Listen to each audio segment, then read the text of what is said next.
I'm going to be coaching the single leg RDL, or a single leg Romanian style deadlift is commonly what we do with that one, or really the single leg deadlift in general.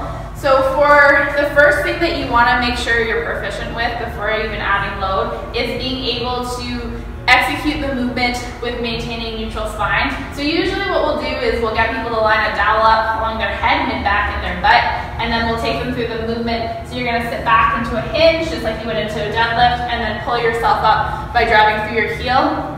As someone does this, they should be able to maintain a point of contact at their head, mid-back, and their butt. And then specifically the distance between their lumbar spine or their lower back and the dowel should remain constant. So as they go into the movement, you want to make sure that you don't have any increase in the lordotic curve or decrease in it. So the distance should remain constant throughout it, or you should be able to maintain a neutral spine.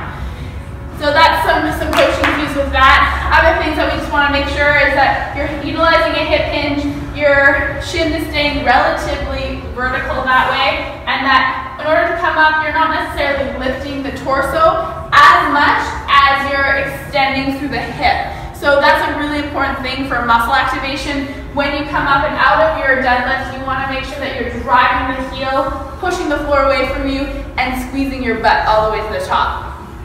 When you're coaching somebody through this, or things to think about it when you're doing it yourself, if you go ahead and do a couple reps, I'm going to get Kelly here to demonstrate. So often what we see is people coming into a little bit of rotation as they're coming into their, or as they're going into their deadlift. And so what they might see, if you want to just do one with rotations or rotating about, is that happen. So for that, you want to make sure that somebody's hip is staying pointed down. So when they're in the upright position, their hips are going to be square, as well as when they come down, that hip rotation should rotate out and it should remain constant.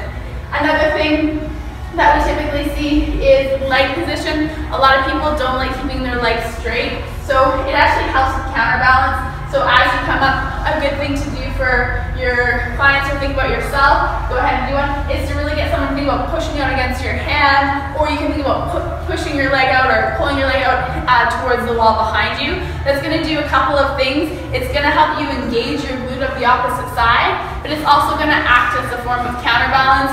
Typically, if you're loading weight here and you're not running any sort of counterbalance, you're going to have a much harder time even balancing through it. These are already super hard to balance when you're doing it, so any favors that you can help yourself to maintain that balance should be welcome. So really think about extending your leg out as you're going down. So those are some tips that will hopefully help you with your single leg RDL training.